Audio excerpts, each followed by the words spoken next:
He could go for a steal though, that's up in the air if Samsung stays on this. Condi's done it before, but look at the flash target interrupted, secured by Rula. What's up everyone, Zirene here. This week on The Breakdown, we're going to take a look at Game 4 of the semifinal matchup between Samsung Galaxy and Team WE.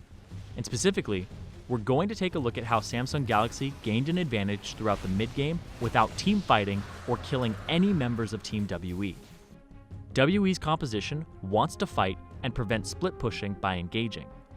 Samsung want to avoid team fighting and instead pull apart the Kog'Maw Deathball composition by utilizing their split push advantage. Cuvée and Crown need to provide pressure on objectives and take them if they're unanswered.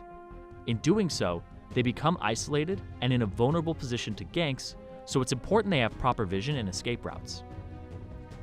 For the rest of Samsung, they need to lightly pressure wherever WE is so they can be in a position to take an objective if WE choose to collapse on one of their split pushers. The biggest risk to the main group of Samsung is a snap engage from WE using Condi's Jarvan or a TP flank from 957 to start a fight with a numbers advantage and kill someone off before they can respond.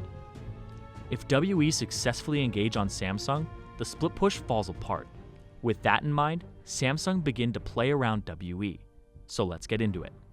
23 minutes into the game, Cuvée is split pushing bottom lane, and 957's AP Kennen can't stand toe-to-toe with him, and he'll slowly lose his turret if he's unassisted. Seeing this, WE looked to break up the split push by engaging onto the main force of Samsung. At this point in time, killing a member of Samsung would allow WE to pressure Baron and potentially force Cuvée to TP in and stop the objective. They catch Ambition in the jungle, but Crown uses Hero's Entrance to save him. The successful disengage by Samsung buys time for Cuvée to push in and threaten the tier 2 turret. Now WE have to relieve the pressure on the turret by ganking Cuvée. Jie uses Weaver's Wall to get across the map and join 957 in an attempt to kill Cuvée. But he's able to see the gank coming and hops away thanks to the vision placed down by his team. In response, Samsung get control over the Baron pit, deny vision, and threaten to take it if they're unanswered. WE then shove mid lane, which pulls 3 members of Samsung back into the center of the map. Once WE see that Crown is top lane, they take this opportunity to look for an engage that would put them at a 5v3 advantage. 957 begins teleporting with Home Guard behind Samsung, but the TP is spotted and Samsung reroute to a safer exit from the river, putting them in an area with more space to avoid any kind of engage. Condi then flashes for a flag and drag, but with the movement speed increase from Cloud Drake, Samsung is just out of range. 957 lightning rushes in and is looking to cast Slicing Maelstrom, Flash, and Proto Belt to catch Samsung.